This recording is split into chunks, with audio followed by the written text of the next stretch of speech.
예, 지금 민종훈 교수님 모시고 트럼프 2기 행정부의 정책 전망에 대해서도 얘기를 나눠봤습니다. 그러면 이제 또 가장 중요한 것은 전망해 주신 정세 하에 그런 예상되는 정책 하에서 과연 이제 우리는 어떤 자세를 취해서 또 어떻게 대응해 나가야 하는 또 큰 과제를 우리 외교 당국에 안게 되는데요.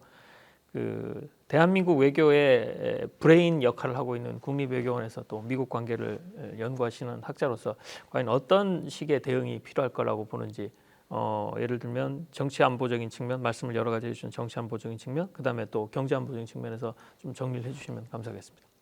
아무래도 트럼프 2기 행정부의 등장은 한국한테 있어서는 그 중대한 기회가 되면서도 과제가 될 거라고 생각을 하고 있습니다.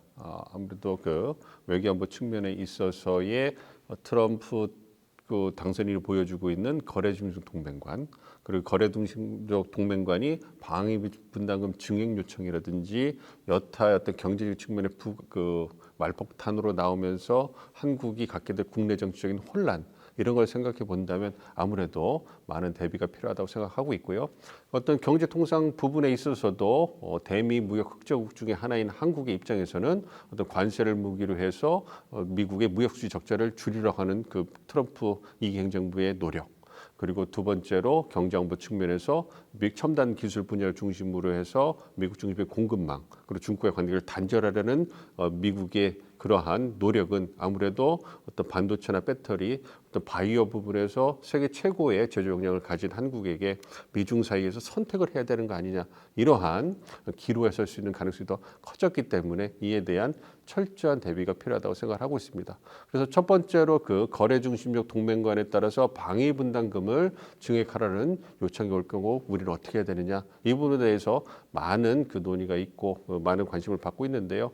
제 개인적인 생각으로는 트럼프 2기 행정부가 들어서면 물론 바이든 행정부 말기에 방위 분담금이 이제 그 타결이 됐지 않습니까? 그래서 2026년부터 향후 5년간의 SMA 방위 분담금 협정이 체결이 돼서 안정적으로 어떤 방위 분담금 운용할 수 있는 제도적 토대가 마련이 됐는데요. 안타깝게도 이러한 방위 분담금 협정이 미국에서는 행정협정으로만 행정협정의 그 성격을 띠고 있기 때문에 그 바이든 행정부에서 맺어진 행정협정을 차기 행정부인 트럼프 행정부가 폐기하거나 철회한다고 해도 아무런 제약이 없습니다. 그렇기 때문에 아무래도 거래중 동맹관 방위 분담금을 늘려야 된다. 이 부분에서 굉장히 강한 관심을 갖고 있는 트럼프 대통령 입장에서는 출범과 더불어서 바이든 행정부 말기에 체결된 방위 분담금 협정이 그것이 미국의 이익을 제대로 반영하지 못한다. 이렇게 정치적으로 주장하면서 재협상을 요청할 가능성이 큽니다. 그래서 그렇기 때문에 그러한 부분에 대해서 우리가 적극적으로 대응하는 게 필요한데요. 개인적으로 봤을 때는 그러한 요청이 들어왔을 때 그러한 요청을 갖다가 묵살하거나 그러니까 이미 이전 정부와 협상을 마무리했기 때문에 우리가 협상이 임할 필요는 없다. 이러한 이 정치적 입장을 보이면서 미국과의 관계를 좀 어렵게 끌고 가는 것보다는 아무래도 우리가 한미 동맹이라는 그 혈맹 관계를 강조하면서 우리가 어떻게 보면 양보를 해주는 거 아니겠습니까? 바이든 행정부 때 협상 결과가 있음에도 불구하고 우리가 양보한다. 왜냐하면 동맹이 그만큼 중요하니까 미국 입장을 존중한다. 이러한 메시지를 주고 어떤 그 기존의 바이든 행정부에서 체결된 협상 결과를 토대로 해가지고 우리의 이익을 최대한 담보하는 방향으로 재협상을 하는 것이 가장 더 우리 국익에 부합하지 않을까. 만약 그 재협상을 안 한다고 우리가 했을 때 또다시 1대 행정부에 보여줬던 것처럼 주한미군을 철수하겠다, 감축하겠다 이런 메시지를 그냥 고의적으로 언론에 흘리게 되면 우리가 갖게 될 국내 정치적 혼란이 굉장히 클 거기 때문에 그러한 비용이 사실 재협상에 들어가서 우리 협상하는 것보다 훨씬 더 크다고 생각하기 때문에 우리가 좀 냉정하게 이성적으로 판단을 해서 재협상에 들어가야 되는 게 필요하지 않을까 생각합니다. 그렇지만 우리가 양보를 하고 이미 바이든 행정부 말기 체결된 협상 결과가 있기 때문에 어떻게 보면 협상에서는 우리가 굉장히 좋은 카드를 갖고 있기 때문에 그것을 토대로 해가지고 이제 우리 재협상의 원칙을 세우고 그리고 어떠한 원칙과 기준에 의해서 어떤 항목에 대해서 방위비 분담금 좀 더 증액해 줄 수 있을 것인가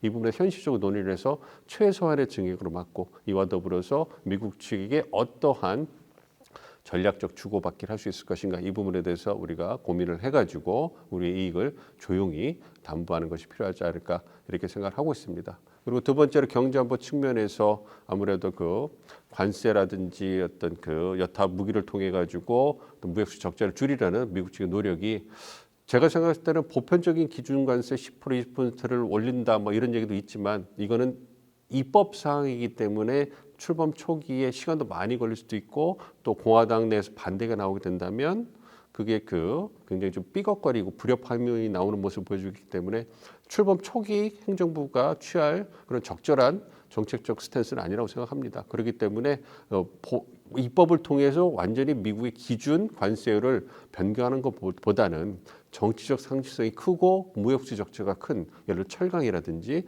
자동차 같은 분야에서 선별적으로 트럼프 2기 행정부가 고율의 관세를 부과할 가능성. 그러니까 철강 같은 경우에는 중국이 과생산을 통해 가지고 시장을 교란하고 있다. 이러한 비판이 많지 않았습니까? 그렇기 때문에 그 부분에서 견제하는 데 의미가 있을 것이고 자동차 같은 부분은 트럼프가 워낙 사랑하고 그리고 미국 제조업의 상징이기 때문에 이분에도 의미가 있을 거라고 생각합니다. 그렇기 때문에 그런데 철강이나 자동차 모두 우리에게 긴밀하게 연관돼 있는 부분이기 때문에 아무래도 에너지를 수입한다든지 여타의 어떤 통상 노력을 통해 가지고 미국의 우리가 갖고 있는 대미 무역적 흑자를 좀 줄여 가지고 출범 초기 굉장히 그 강력한 미국의 통상 압박, 무역수지 적자를 줄이려는 그런 레이더에서 벗어날 수 있는 노력을 기해야 되지 않을까 생각을 하고 있고요. 그 어떤 그 경제안보 측면에서는 아무래도 이제 미중 사이에서 포지셔닝 하는 게 중요할 것이기 때문에 이러한 부분에서 우리가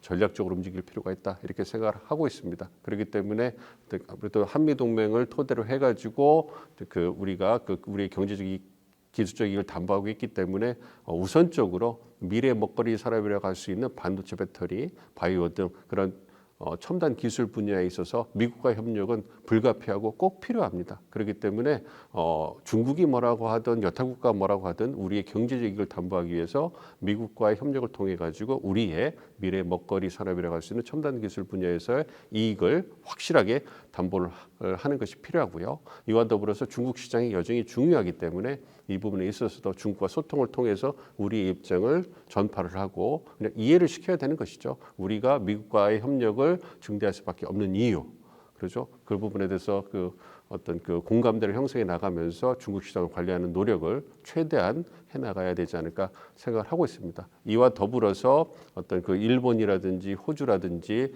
유럽 국가들 그리고 여타의 어떤 광물을 갖고 있는 주요한 그 국가들과 협력을 통해 가지고 그 어떤 다자 어떤 협력이 되겠죠. 그런 국가들과의 협력과 연대를 통해 가지고 미국으로부터 중국과의 어떤 관계를 단절하는 압박이 들어왔을 때, 혹은 중국으로부터 미국과의 어떤 관계를 조져달라는 압박이 들어왔을 때, 그런 국가들과의 협력을 통해 가지고 어떤 그 뭔가 그 여러 목소리를 함께 낸다면, 그러니까 그런 국가들 목소리를 함께 낸다면 아무래도 우리 혼자 목소리를 내는 것보다는 훨씬 더 강력하게 목소리가 나오고 설득력을 갈 수 있다고 생각을 하고 있거든요. 그래서 그러한 중견국들과의 협력을 통해 가지고 우리가 미중 사이에서 선택의 기로에 쓰는 그러한 가능성을 줄여나가는 노력을 해나가야 되지 않을까 이렇게 생각을 하고 있습니다. 감사합니다, 교수님. 이상으로 국립외교원의 민정훈 교수님을 모시고 트럼프 대통령의 재선에 따른 의미와 그다음에 트럼프 2기 행정부의 정세, 전망 그리고 우리 정부의 대응 방향에 대해서 아주 깊이 있는 얘기를 나눠봤습니다. 감사합니다. 수고하셨습니다.